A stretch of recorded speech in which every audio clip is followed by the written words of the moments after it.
नमस्कार साथीहरू। आज हामी राजदरबार हत्याकाण्डभित्रको तनावबीच ज्ञानेन्द्र सरकारको राज्यारोहण वाचन गर्नेछौँ। श्री 5 अधिराजकुमार ज्ञानेन्द्रलाई राजपरिषदले राजा घोषणा गरेपछि 22 गते बिहानैदेखि राज्यारोहणको तयारी सुरु भयो। यसबीच माओवादीले राजतन्त्रको औपचारिक अन्त्य भएको र नयाँ राजा षड्यन्त्रबाट आउन लागेको आरोपसहितको वक्तव्य जारी गरिबक्सेको थियो। त्यस अतिरिक्त माओवादीको राज्यारोहण समारोह नै बिथल्ने योजना रहेको समेत पत्रपत्रिकाले समाचार प्रकाशित गरेका थिए। तराईका विभिन्न नाकाबाट माओवादीहरू काठमाडौँ भित्रिरहेको खबर पनि आइरहेको थियो। माओवादीहरू कपाल मुण्डन गरेर पुरै राजावादीको भेषमा सहर छिरेको रिपोर्ट आएको थियो। किन यस्तो भइरहेको छ भन्ने मैले राम्ररी बुझ्न सकिनँ, तर त्यस्तो खबर आएपछि मलाई निकै ठुलो चुनौती भयो, किनभने सुरक्षाको सबै प्रबन्ध मैले नै हेर्नुपर्ने थियो। श्री 5 को सरकारका विभिन्न निकायबाट मलाई पर्याप्त सहयोग भइरहेको थियो। यसका लागि गृह सचिव श्रीकान्त रेग्मी आफै अहोरात्र खटिरहनु भएको थियो। राष्ट्रिय अनुसन्धान विभाग, नेपाल प्रहरी, सशस्त्र प्रहरी बल र शाही नेपाली सेना सबैतिरबाट राम्रो सहयोग र समन्वयको काम भएको थियो। त्यसै अनुसार प्रभावकारी सुरक्षा व्यवस्था मिलाउन व्यापक मात्रामा सेना र प्रहरी परिचालन गरियो। सिभिल ड्रेसमा पनि सेना र प्रहरी परिचालन भई राष्ट्रिय अनुसन्धान विभागबाट गुप्तचरलाई सहर केन्द्रित पारियो। कहीँ कतैबाट पनि राज्यारोहण बिथोल्ने माओवादी योजनाबारे आधिकारिक जानकारी नआए पनि त्यसबारे सडक हल्ला चाहिँ व्यापक थियो। त्यसबाट डराएर राज्यारोहण नगर्ने त सवालै थिएन। एउटा साहसका साथ त्यो कार्य सम्पन्न गर्नु थियो। ज्ञानेन्द्र सरकारमा समेत राज संस्थाको निरन्तरता होला कि नहोला, यदि भए कसरी हुन सक्छ भन्ने सन्तास थियो भन्ने मैले नजिकबाट बुझिरहेको थिएँ। त्यसले मलाई झन् गम्भीर बनाएको थियो। मैले सबैतिरबाट राम्रोसँग समन्वय गरेर सुरक्षा प्रबन्ध मिलाएको थिएँ। राज्यारोहणको शुभ साइत बिहान 10:50 देखि 11:30 बजीसम्म निस्केको थियो। हनुमान ढोकाको नासल चोकमा राज्यारोहण समारोह आयोजना गरिएको थियो। त्यहाँ सम्बन्धित सबैलाई उपस्थित हुन उर्दी गरियो। सवारीको प्रबन्ध र सुरक्षाको व्यवस्था मिलाउनु पर्ने मेरो जिम्मेवारी थियो। बाहिर सन्तास फैलिएको थियो। मान्छेहरूका मनमा डर व्याप्त थियो। राजदरबारका पुराना र बहालवाला कर्मचारी पनि बिहानैदेखि अहिले राज्यारोहण गर्न सकिन्न, किनभने माओवादीले राज्यारोहण समारोह बिथल्न खोजिरहेका छन् भनेर कुरा गरिरहेका थिए। कोही राजपरिवारसँग सम्बन्धित व्यक्तिहरू आएर पनि यस्तै कुरा गरिरहेका थिए। ज्ञानेन्द्र सरकार अस्पतालमै होइबक्सन्थ्यो। उनीहरू त्यहाँ आएर सरकारलाई नै कुरा सुनाइरहेका थिए। म चाहिँ सबैतिरबाट कुरा बुझ्छु। मैले त्यस्तो स्पष्ट सूचना पाउन सकिरहेको थिइनँ। छक्क लागिरहेको थियो। अलिअलि रिस पनि उठिरहेको थियो। यसैबीच पूर्व एडिसी ताराबहादुर थापा अस्पताल आएर सरकारसँग दर्शन भेटमा हुनुहुँदो रहेछ। म सरकारलाई राज्यारोहणका लागि चाँडो सवारी होइबक्सन बिन्ती चढाउन जान खोजेको एडिसी शाहजनले भित्र ताराबहादुर जर्सा हुनुहुन्छ भन्नुभयो। एकैछिन कुरे 9:30 भयो। 9:45 बजिसक्यो। उहाँ निस्कनु भएन। मैले एडिसीलाई कुरा बुझाएर भने राज्यारोहणका लागि सवारी हुने बेला भयो, सरकारलाई जाहेर गर्नुहोस्।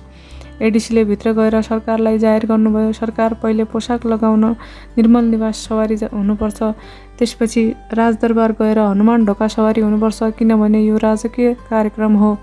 यस हिसाबले समय लाग्न सक्छ। यो जाहेर गरेर उहाँ बाहिर निस्किनुभयो। मैले कुरेको निकै बेर भइसकेको थियो। फेरि पनि ताराबहादुर जर्सा निस्कनु भएन।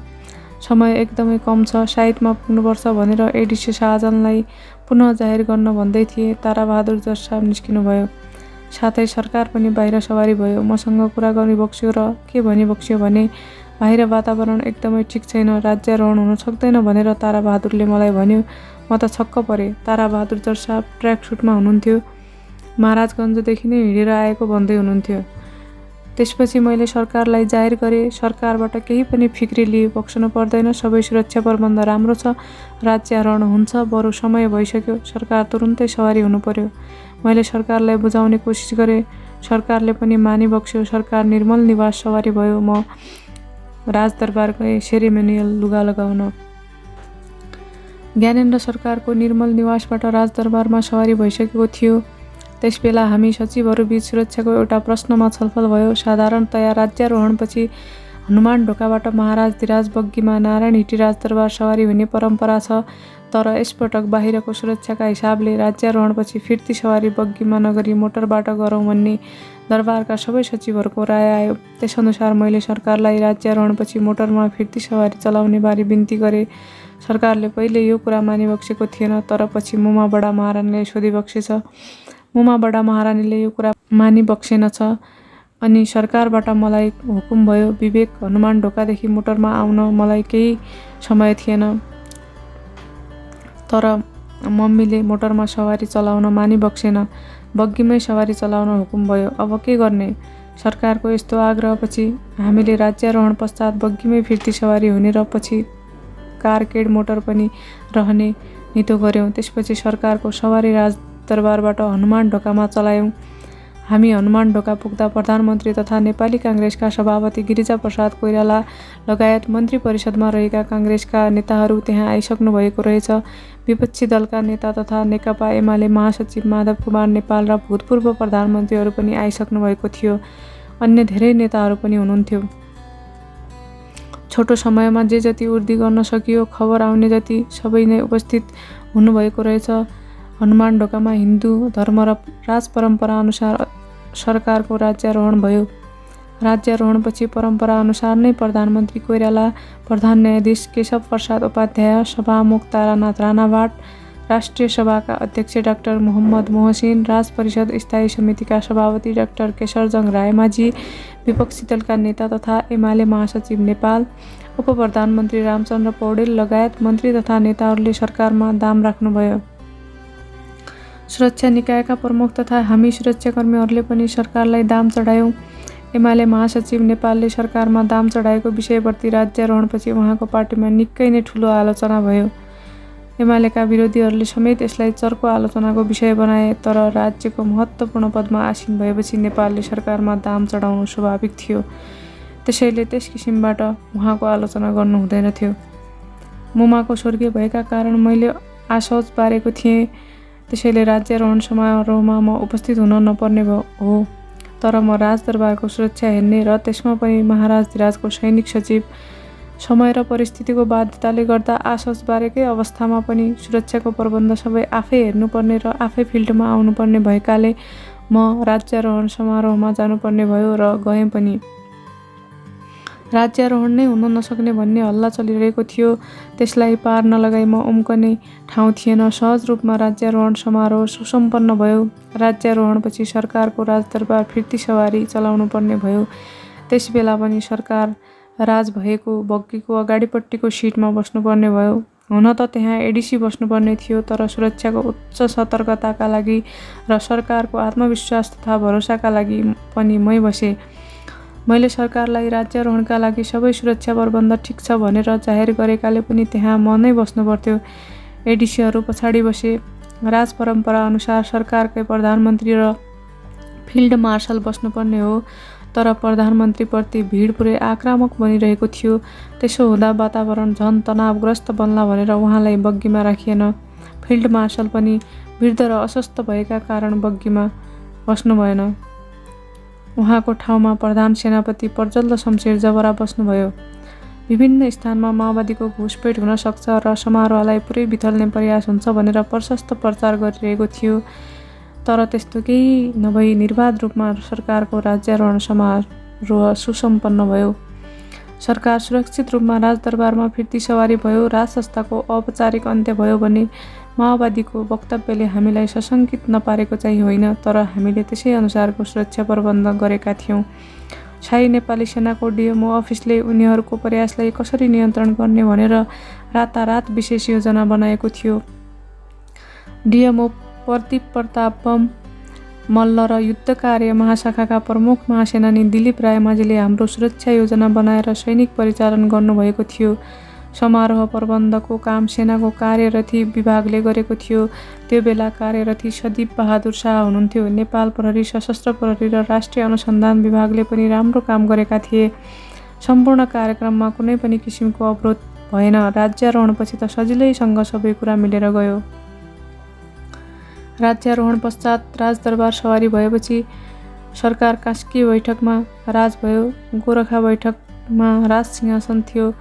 तर त्यसमा राज हुने कुनै कार्यक्रम बनेन। राज्यारोहणपछि राजदरबारभित्र त्यस्तो कुनै विशेष समारोह भएन।